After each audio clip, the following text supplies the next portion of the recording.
Hello everyone, and thank you for taking the time to watch our presentation. We are going to be discussing a new streaming service called Disney Plus that was introduced in November of 2019 by Walt Disney Company.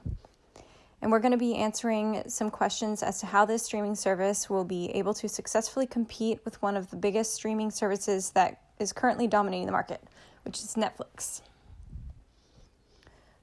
So to start, I'm going to give an overview of what Disney Plus is and what makes it unique compared to other streaming services in the market. As mentioned before, Disney Plus is an ad-free streaming service similar to Netflix or Amazon Prime. It can be used on smart TVs and phones, as well as gaming consoles like the Xbox One.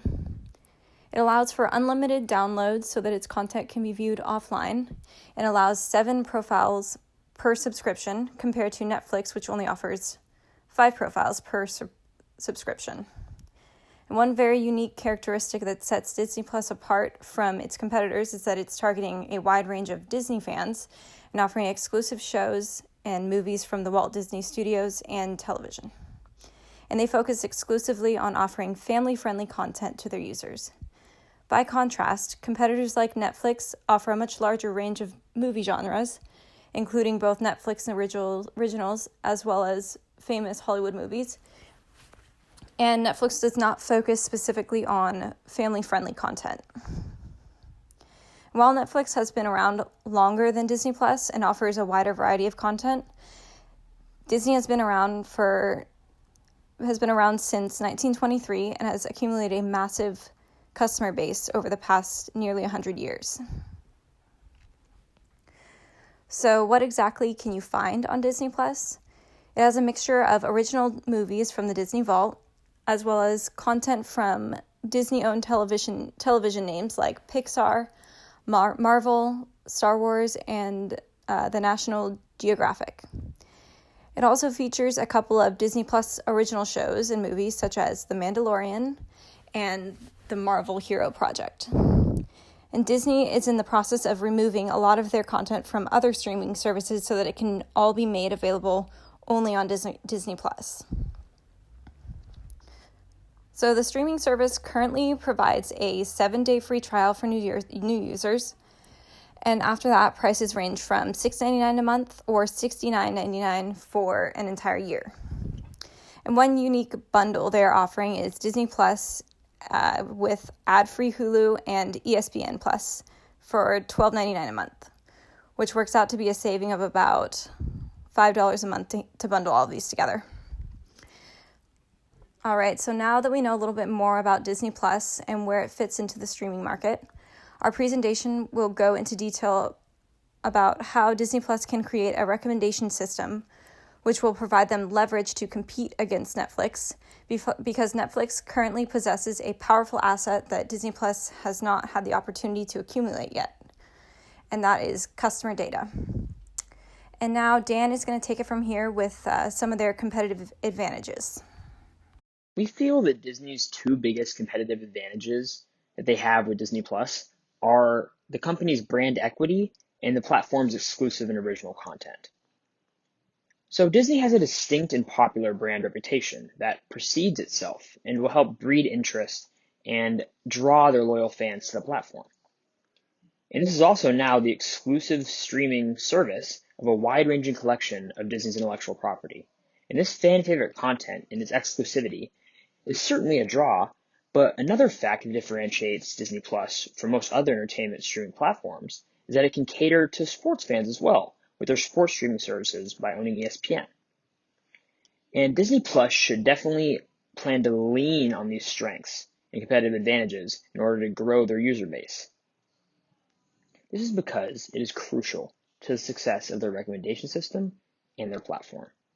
And the addition of these users will not be instantaneous, but we're confident that Disney's competitive advantages will allow them to gather a large enough of a user base for analysis before too long. And why it is necessary to gather up a substantial user base is because a machine learning algorithm will not be effective without one. And Disney has enough capital to invest in a great machine learning algorithm, so once the amount of their user base aligns with their investment, they'll be able to make use of this extensive data. and they'll be able to evaluate this consumer data to make better informed decisions about which content to recommend or even produce next so that they can avoid flops and have more successes. And they can also leverage this data across their many creative studios, such as Marvel Studios, Pixar, Lucasfilms, National Geographic, 21st Century Fox, and many more.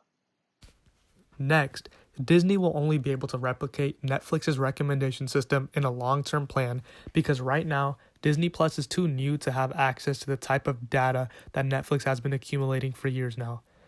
One thing that Disney will struggle to get right away is implicit data. Implicit data, as an example, would be when you are on Netflix and they track how you behave as a consumer. For instance, how fast did you binge watch a crime series versus how many minutes of episode 1 did you watch of a comedy series before you called it quits. They track this data and run it through their recommendation systems and then recommend to the users what the algorithms think they will like to watch next. Disney does not have the capabilities to do this because getting implicit data takes a long time and Disney Plus is fresh into the market. On top of that, Netflix has 4 times the users that Disney Plus has, which leads to them possessing greater amounts of both explicit and implicit data. But in the long term, when Disney accumulates more data, they can replicate this system much more efficiently. Next, I will pass it on so we could talk more about the recommendation system that we propose Disney Plus replicates. We recommend that Disney Plus develop a hybrid recommendation system where the idea is to eventually match Netflix's algorithm. They would have to first begin with content-based filtering to identify trends in their already very large base of existing content, especially after the 20th Century Fox acquisition, where they should employ a team, like Netflix does, to essentially tag existing movies and shows and make recommendations according to customer data and the tags. As they optimize this method and gradually expand their user base, they can begin to incorporate collaborative filtering methods, and hopefully their system will eventually be competitive with Netflix's. So you may be wondering, if Disney Plus replicates Netflix's recommendation system, how could it possibly differentiate itself from Netflix? The answer is in the content, which is perhaps the biggest asset and advantage available to Netflix. Its productions have nurtured a large, loyal fan base, such as Marvel for teenagers and young adults, or even animated movies for the younger age groups. Combining this with their current understanding of recommendation systems, thanks to their ownership in Hulu, or an ever-expanding base of movies after the 20th Century Fox acquisition, or even understanding an entirely new market of entertainment, sports, through their launch of ESPN+. This source of competitive advantage will put them in a very good position to overcome the cold start problem. But there is still no way to completely mitigate or eliminate this problem. The problem essentially is that firms utilizing recommendation systems cannot generate the recommendations if they do not have the requisite data to analyze or use their algorithms on. But through their range of past productions and existing networks, and a potential to use advanced tools such as deep learning, which allows them to better understand how people consume entertainment, both within and across different entertainment genres, they can optimize their recommendation system. Before Disney can develop a recommendation system, they must get consumer data. And we'll show you the 2 types of data that they're going to get. The first is explicit data. This is fairly self-explanatory, but this type of data is directly told to Disney from a user giving a thumbs up to content. While this is important, the next type of data provides greater insights.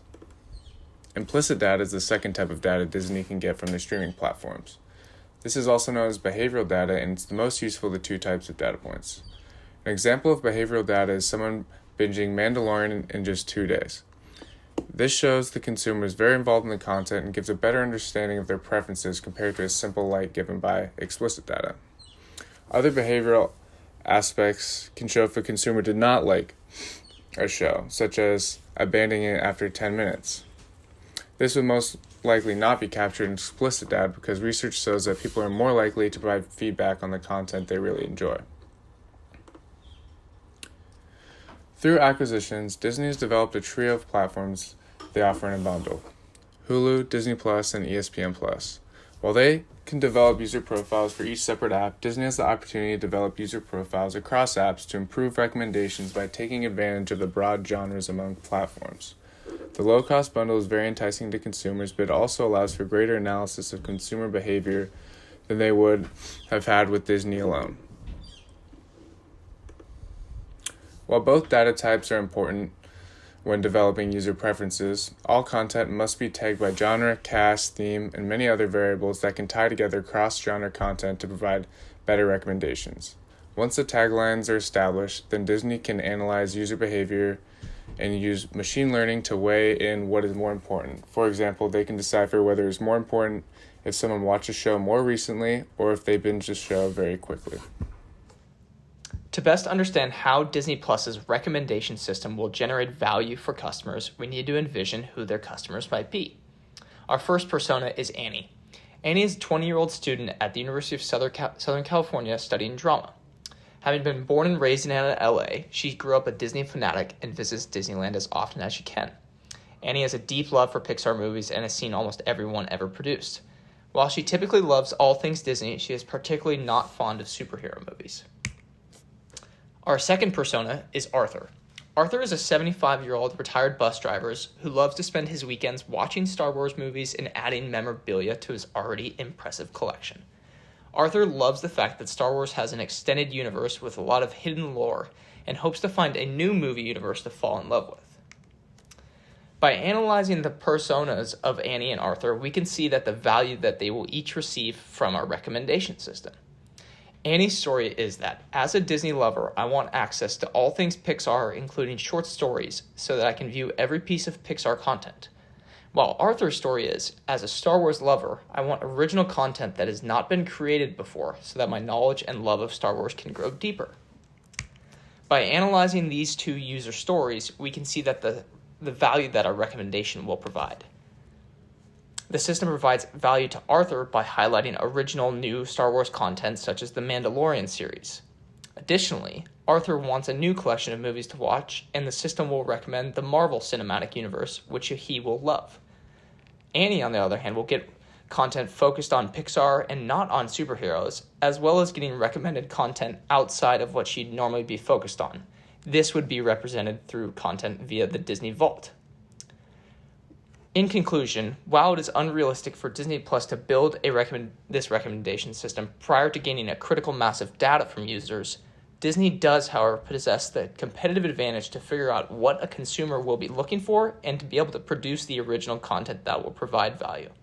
Thus, once Disney has accumulated the data, they will be able to have a very strong recommendation system that will provide users exactly what they're looking for. Thank you for listening to our presentations, and now we're opening up to questions.